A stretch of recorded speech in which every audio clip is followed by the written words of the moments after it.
Welcome back to my channel. I am Kbad. Welcome back to Kbad Reaction and Happy New Year's to everybody. Today I'm going to react to 15 dark cartoon series that will ruin your childhood. So without further ado, let's get into this video and see what's going on. For years, people have been uncovering disturbing hidden meanings and messages in children's cartoons. And some of them are so plausible, they can actually blow your mind. Oh really? Would this ruin my childhood of all the stuff I watched when I was a kid? Angel of Death in a Disney movie to a popular cartoon show that turned out to happen in purgatory, here are 15 dark cartoon theories that will ruin your childhood.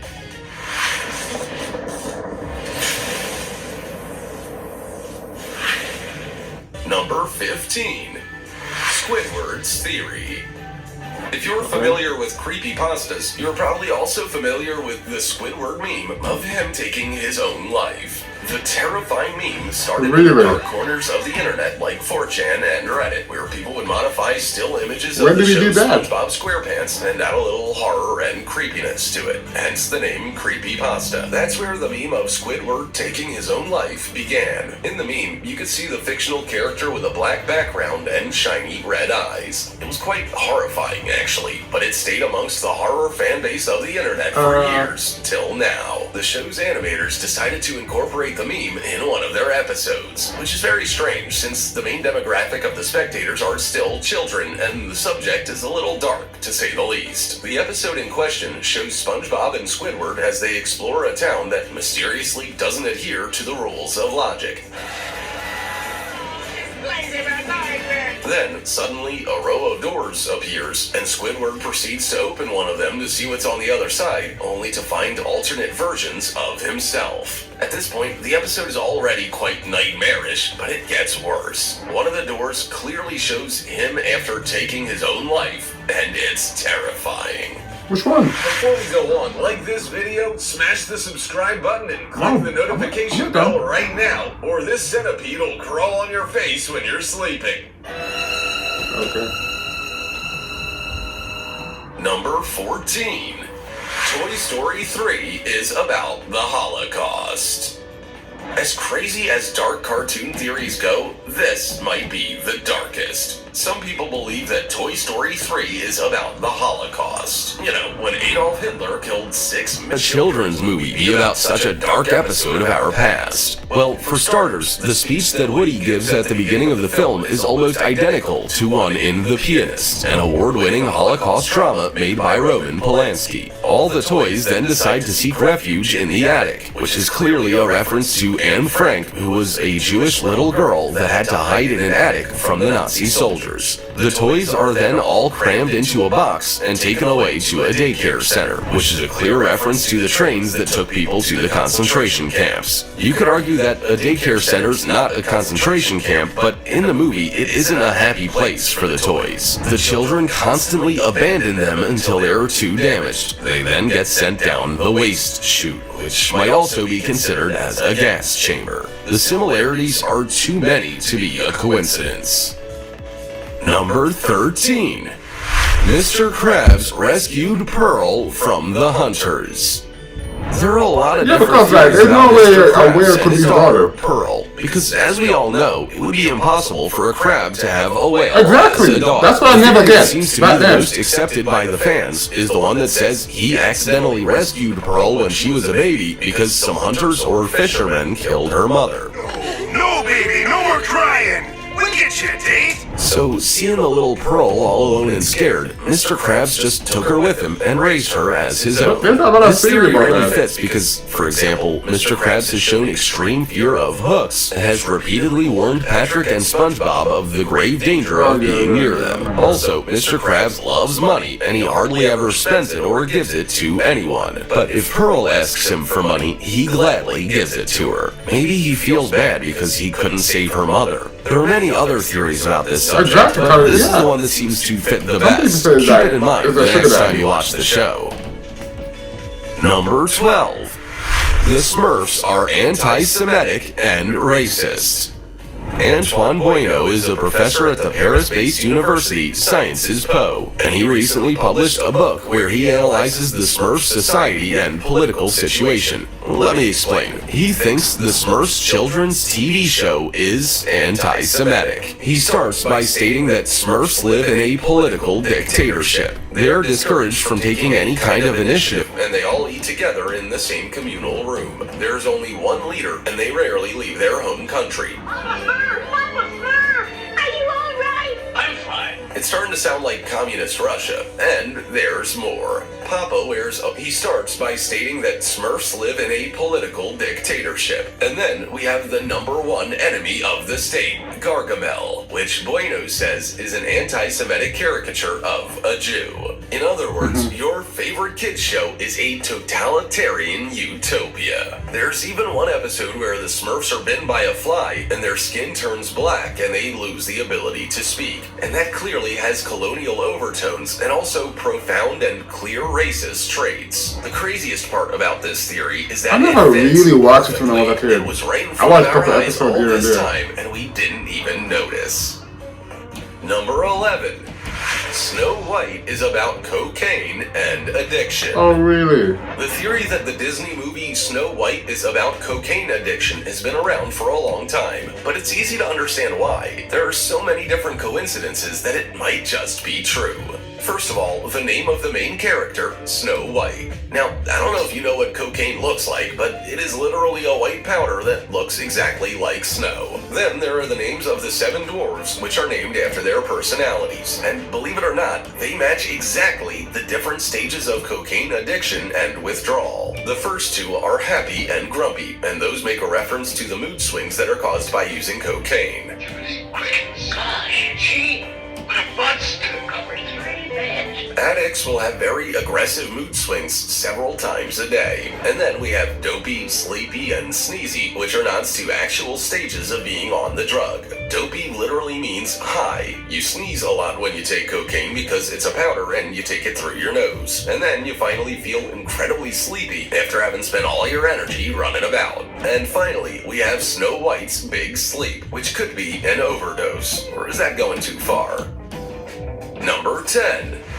Winnie the Pooh and friends have serious psychological disorders. Okay. It has long been speculated that every character in Milne's Winnie the Pooh series represents a psychological disorder. And recently, the Canadian Medical Association Journal published an article where you can find every diagnosis. Pooh is believed to be suffering from, of course, binge eating disorder. That means he has very low self-esteem that he tries to balance by eating non-stop. In real life, it's a very serious disorder that lots of people suffer from. Oh, that happens to be my personal favorite. Piglet was diagnosed with generalized anxiety disorder, which means that everything would stress him out to a level of huge discomfort. Eeyore, on the other hand, was thought to have a dysthymic depressive disorder, basically a very serious case of depression. If you feel like your childhood feelings could take some more heartbreak, good, because there are some more diagnoses. Tigger's disorder seems quite obvious. He had ADHD because he was so hyperactive and impulsive. And finally, Rabbit was diagnosed with narcissistic personality disorder. This can be extremely dangerous in real life. It makes for very toxic people that enjoy making others suffer. Which one did you feel you identified with as a child? So basically, Winnie the Pooh and friends were just a bunch of insane individuals completely denying their disorders and, in a way, validating each other's behaviors. If they were people, it would be called codependency, and it's not an easy thing to avoid. Number 9. Garfield is dying of starvation. A series of Garfield comic strips was released in October 1989 that literally freaked everyone out. They were about Garfield waking up only to realize he was in an empty and abandoned house, and finally accepting that not only was he alone, but that he had been for many years already. So basically, all the joyful strips that we are all so fond of a grumpy, lasagna-loving cat were merely Garfield's dream, his way to escape from the nightmare of his real life. I can't believe you're trying to get Normal away. People were very quick to come up with their own theories. Some thought the cat had died and gone to hell. Others thought that Garfield was a stray cat starving to death and hallucinating about a home and an owner that fed him every day. The second theory is one that seems to make more sense, given that Garfield mainly only dreamed of food and is absolutely obsessed with lasagna. Although Jim Davis, the creator of Garfield, has often repeated that the Halloween strip was just a way of freaking people out, there were still a lot of skeptics out there that think all the other strips were a dream inside the Halloween one. What do you think? Number 8. Scooby-Doo was set during an economic depression. Have you ever wondered why it is that every single one of the places the characters in Scooby-Doo visit is completely run down? There's an urban legend that says it's because the show was set during a terrible economic crisis that was so devastated it even affected celebrities, famous athletes, and important scientists. Why else would all these people with the skill sets of having high-paying jobs devote their lives to petty crime by putting on costumes of scary monsters? It would also explain the fact that every school they visit is empty without any sign of student life anywhere. Really said a frightful mouthful. But we're not gonna let that scare him. And finally, given that the gang is constantly driving their van with no clear destination, there's a big possibility they're simply homeless nomads. The other famous theory about Scooby-Doo is that him and Shaggy are very high all the time. And if you think about it, it fits. That's why they sleep all the time and they're constantly hungry, called the munchies. It also explains why they're very slow and forgetful, all signs of marijuana smoking. And finally, the darkest theory for last. Some people think that Shaggy's actually a drug addict, aka a junkie, and his drug-induced hallucinations make him believe that his recently deceased dog is still alive and can even talk. I bet you'll never see this show the same way ever again. I will see it the same way. Number 7. The Brenda Theory. The Powerpuff Girls are one person. According to this conspiracy theory, the Powerpuff Girls are not 3 different girls with superpowers, but rather 3 different personalities of one very normal girl called Brenda. It is believed that Brenda developed dissociative identity disorder, also known as multiple personalities disorder, after years of enduring savage bullying from her brother. It's important to note that this disorder is very real, and it's only caused by a person suffering from an experience so incredibly traumatic, they literally invent another personality that is more equipped to deal with the pain. Okay. So Brenda creates 3 different girls with very different character traits that bravely fight the villains on a daily basis. Leave it to me. You'll be beating the crap out of them. That would mean Or the the villains. entire show takes place inside of Brenda's imagination. Her bully of a brother becomes Mojo Jojo. And as you might remember, Mojo Jojo was created by Professor Utonium, meaning he's the Powerpuff Girls' big brother. So Buttercup represents Brenda's anger and desire for revenge, and on the other hand, Bubbles represents her sensitivity and sweetness. And finally, Blossom is the perfect example of what kind of girl Brenda wishes to be. Calm, beautiful, and highly intelligent. Finally, we have the mayor, who represents Brenda's helplessness and desire to ask for extra help. So Brenda has elected him mayor because both of them are very similar. This theory fits so well with every detail, it's hard to believe it's not true. Number 6. The Rugrats are all in Angelica's imagination. Oh, I heard about this one. Have you heard of the Rugrats Never Happened theory? It's a conspiracy that started on Tumblr, and it basically speculates that the babies in the TV show were all made up by Angelica to cope with her absentee parents. Bye, kids. Interact socially. They low-key always leave her. Radio Retaliation explains it this way. Chucky died with his mother, which explains why his father is such a neurotic, nervous wreck. Tommy was a stillborn baby. That would explain why Stu, his father, is always in the basement making new toys for the son he never had the chance to meet and play with. And finally, the DeVilles had an abortion, and because Angelica had no way of knowing the gender of the baby, she opted for both. Twins. A little boy and a little girl. This one's giving me goosebumps. This theory completely changes the tone of a seemingly innocent and fun children's cartoon. Basically, Angelica was building an entire group of friends in her head. Friends that could have been around her, but death took them away. And in ad-lib thought, she's also able to take out her aggressions on them and they can't abandon her. It's a little too dark for a toddler to watch, don't you think? Number 5. Ash from Pokemon is in a coma. This theory revolves I think I heard a little bit about this in the one. first episode of Pokemon, Ash fell into a coma after being hit with Pikachu's supercharged thunder attack. It wasn't Pikachu's intention to hit Ash, of course. The idea was to hit a flock of Spearow, but somehow it backfired. So some people believe that everything that happens after this event is simply Ash dreaming from a hospital bed where he will be in a state of coma for years. One of the facts that supports this theory is that Ash never grows older and never changes his appearance. Yeah, that's true. I thought it was awesome. During the first season, he says at one point that he's 10 years old, and he remains that age all throughout the rest of the seasons. If a kid falls into a coma, it's logical that it will remain his age in his head until he wakes up again. It would also explain Nurse Joy and Officer Jenny being exactly identical everywhere he goes. The explanation of them all being identical sisters is highly improbable. What if they're figments of his imagination? Another strange thing that supports this theory is the fact that Ash never progresses past a certain point, which is very suspicious. Number 4. Peter Pan is the angel of death.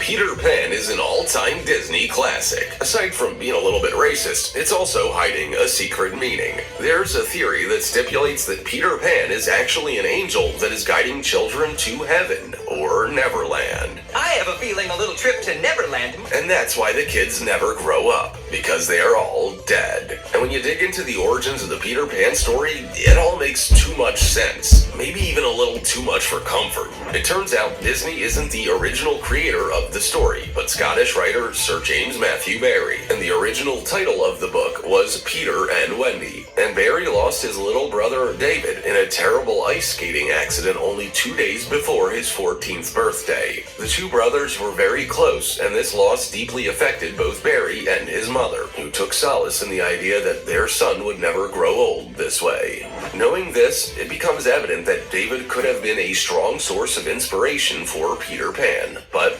there's more. When we look into the name Peter Pan, we quickly realize that Pan was an ancient Greek god. Pan was a mischievous deity of the woodlands and is often associated with innocence and immortality. Because Barry's no longer around, we can't really ask him if this theory is true, but there's a very big chance that Peter Pan is, in fact, an angel of death. Okay. Number 3. The Cars overthrew mankind. If you've seen the Pixar I movie kind of Cars, say you know they're this set kind on of this right. planet, but at a time in the future when there are They're no not more human. human beings. So what happened to us? Why are we no longer around? Was it another meteorite like the one that wiped out the dinosaurs? Well, there's the theory that the Cars simply took over and overthrew us. That did not happen. Oh, yeah? Yeah, I kind of would believe this one. When I watch it, I'm like, why there's no human in this show? One little piece I guess- of a much larger and more kinda see complex Pixar theory that tries to tie hard together show, but all like, of come the on. Pixar movies. But Not I one. digress. The world where the Cars characters live has clear signs that we existed before. I mean, we created Cars for ourselves, so the movie is set on this planet. What probably happened is that we started creating smarter and smarter cars to the point that they became sentient. And when that happened, we became, well, dead weight. This theory's been backed up by Jay Ward, who's the creative director of the Cars universe. So I guess it's not a theory anymore, but a cold hard fact. The Cars in the Cars franchise became smarter than us and simply took over this world. I bet you're gonna look at your own car differently the next time you go for a ride. Number 2. Ed, and Eddie are living in purgatory. Yeah, I heard this one. The theory of Ed, and Eddie in purgatory This theory, I heard started about in this the one. year 2012, and it speculates that basically they're all dead. Take a look at the color of their tongues, for example. They are all blue or green. Only dead people have tongues like that. And also their skin color, which is of a strange yellowish tone, exactly like dead people. There's also the fact that there are no adults in the show. They're constantly mentioned, but they never appear, and that is very suspicious. Think comedy. Think. I know. I'll hide it. And the fact that they are all in purgatory would explain the irregularities within the time frame of the cartoon. Sometimes you can see typewriters, sometimes VHS machines, and in other episodes they are using computers. And that doesn't make any sense. Usually, in a normal setting, you wouldn't use electronics from that big of a range in history. So the theory says that this happens because each character's from a different time of American history, from the 20s to the year 2000. And that's why there are so many historical discrepancies. We can't know for sure if the creator of the show explicitly did this on purpose, but it really fits. Number 1. Wile E. Coyote is in hell. Wile E. Yo, Coyote I remember is a this. classic He always kids cartoon chasing that shit debuted and in never catch it. 1949, and the show Give consists up. almost exclusively of the Coyote I trying loved to it. catch the Roadrunner and failing miserably time after time after time again. The Roadrunner always outwits the Coyote at the last minute and gets away in a very mocking way. If you've seen this cartoon, you know that the Coyote has his plans backfire in his face quite grandiosely thousands, if not millions of times. But he always seems to come back to this nightmarish world where the object of his desire is always at arm's reach, but he can never touch it. Sounds like torture, right? There's a theory that stipulates exactly that. The Coyote would actually be stuck in his own personal see hell that fall off? for all No, no. eternity. It almost sounds like the Greek myth of Tantalus, a punishment from the gods, doomed to eternally be thirsty but never being able to drink water. I don't know about you, but I think that eternal suffering as the main theme for a kid's show seems a little bit dark, don't you think? I don't know about you guys, but I didn't expect... So that was a video. That was 15 dark cartoon series that will ruin your childhood. Let me know what you think about this video in the comment section down below. Did it ruin anything for you, for me? No, it didn't ruin anything for me. Cause some of the theories I heard about them, some of them is new to me. Some of them I heard like different theories about them. But until next time, like, comment, share, and subscribe. Until next time, I will catch you in the next one.